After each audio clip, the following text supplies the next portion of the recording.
जय शिव गोरक्ष। प्रिय श्रोताओं, आप सुन रहे हैं स्कंद पुराण और आज आप सुनेंगे स्कंद पुराण का भाग 47 तथा माहेश्वर खंड में कुमारी का खंड का भाग 46। प्रिय श्रोताओं, आपने पिछले भाग में भगवान शिव के शतरुद्रीय नाम को सुना।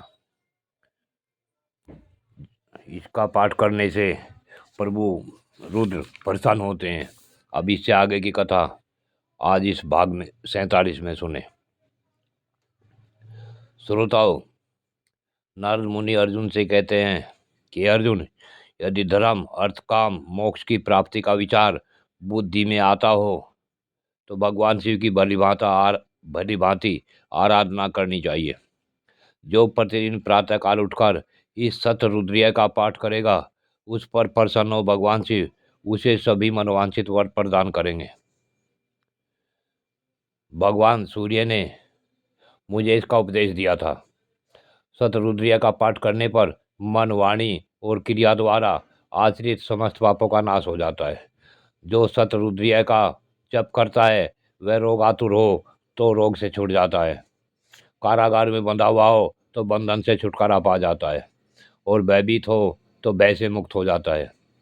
इस मई तीर्थ के इन 5 लिंगों के समक्ष जो इस शतरुद्रीय का पाठ करेगा वह पंच विषय जनित दोषों से मुक्त हो जाएगा। नारद जी ने बताया, अर्जुन, उस गुप्त क्षेत्र में शंकर जी के आराधना का यह माध्यम सुनकर वे इंद्रदुमन आदि भक्त बहुत प्रसन्न हुए और पंचलिंगों की आराधना करते हुए भगवान शिव के ध्यान में तत्पर रहने लगे। बहुत समय बीत जाने पर उनकी विशेष भक्ति से प्रसन्न हो भगवान शंकर ने उन्हें प्रत्यक्ष दर्शन दिया और इस प्रकार कहा, हे वक, उलूक, गृध, कश्यप और राजा इंद्रदुमन, तुम लोग मेरी मारूप्य सारूप मुक्ति को प्राप्त होकर मेरे ही लोक में निवास करोगे। लोमस और मार्कंडे मुनि जीवन मुक्त होंगे। राजा इंद्रदुमन ऐसे प्रभावशाली थे जिन्होंने यह करते हुए इस माही नदी को प्रकट किया था। इस प्रकार यह माही सागर संगम अत्यंत पुण्यदायक तीर्थ हुआ। हे कुंती नंदन, इस तीर्थ का महात्म तुम्हें संक्षिप्त में बतलाया है। तब अर्जुन ने कहा, हे मामुनि, आपने कथा के बीच में जो कुमार नाथ के महात्म की चर्चा की थी उसे भी मैं विस्तार पूर्वक सुनना चाहता हूँ। तब नारद मुनि बोले, हे अर्जुन, तारकासुर के मारने के कारण परम बुद्धिमान कार्तिकेय जी मन ही मन अत्यंत उदास हो गए। भगवान शंकर के बुद्धिमान पुत्र कार्तिकेय जी जब इस प्रकार शोक कर रहे थे, उस समय भगवान विष्णु देवताओं के बीच यूं बोले, हे महेश नंदन, यदि श्रुति, स्मृति, इतिहास और पुराण को प्रमाण माना जाए तो दुष्टों के वध में कोई दोष नहीं है। जो निर्दय मनुष्य दूसरों के प्राणों से अपने प्राणों का पोषण करता है, उसका वध कर डालना ही उसके लिए कल्याणकारी है।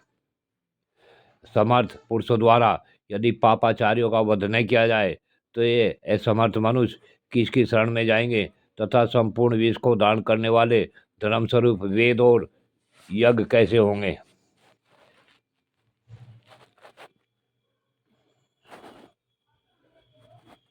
इसके लिए मैं बहुत उत्तम उपाय बतलाऊंगा जिससे जन्म भर के पापों से छुटकारा मिल जाता है तथा एक कल्प तक रुद्रलोक में दिव्य शरीर धारण करके वह मनुष्य परमानंद का उपभोग करता है। स्कंद, पाप करने पर जिसे बहुत अधिक पश्चाताप होता है उसके लिए भगवान शंकर की आराधना से बढ़कर दूसरा कोई उपाय नहीं है।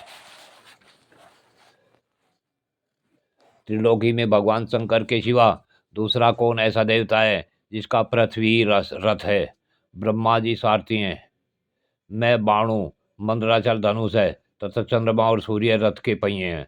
कोई कोई योग मार्ग से भगवान शंकर की आराधना बताते हैं, परंतु सदा शून्य की उपासना करने वाले उन योगियों का मार्ग सर्वसाधारण के लिए दुस्साह साध्य है।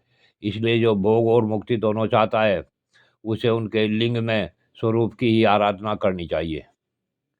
जो परम बुद्धिमान भगवान शंकर के स्वरूप भूतलिंग को श्रद्धा और पवित्र भाव से जल के द्वारा स्नान कराता है, उसने मानो ब्रह्मा जी से लेकर तृण पर्यंत इस संपूर्ण जगत को तृप्त कर दिया। मिट्टी का, काठ का, ईंट का अथवा पत्थर का मंदिर बनाकर जो भगवान शिव को अर्पित करता है, उसे कर्म से 100 गुना पुण्य फल प्राप्त होता है। इसलिए महासेन, तुम्हें यहाँ शिवलिंग की स्थापना करनी चाहिए। तत्पश्चात महादेव जी ने कार्तिकेय को छाती से लगाकर कहा, हे पुत्र, तुम मेरे भक्तों पर जो इतनी कृपा रखते हो, इससे तुम्हारे ऊपर मेरा प्रेम बहुत बढ़ गया है। जो मैं हूँ वही भगवान विष्णु को जानना चाहिए, तथा जो भगवान विष्णु है वही मैं हूँ।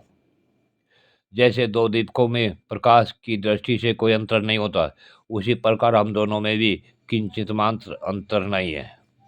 हे स्कंद, जो भगवान विष्णु से द्वेष करता है वह मुझसे भी द्वेष करता है। जो उनका अनुगमन करता है वह मेरा भी अनुगामी है। जो ऐसा जानता है वही मेरा वास्तविक भक्त है। कुमार बोले, हे पिताजी, आपका कहना सत्य है।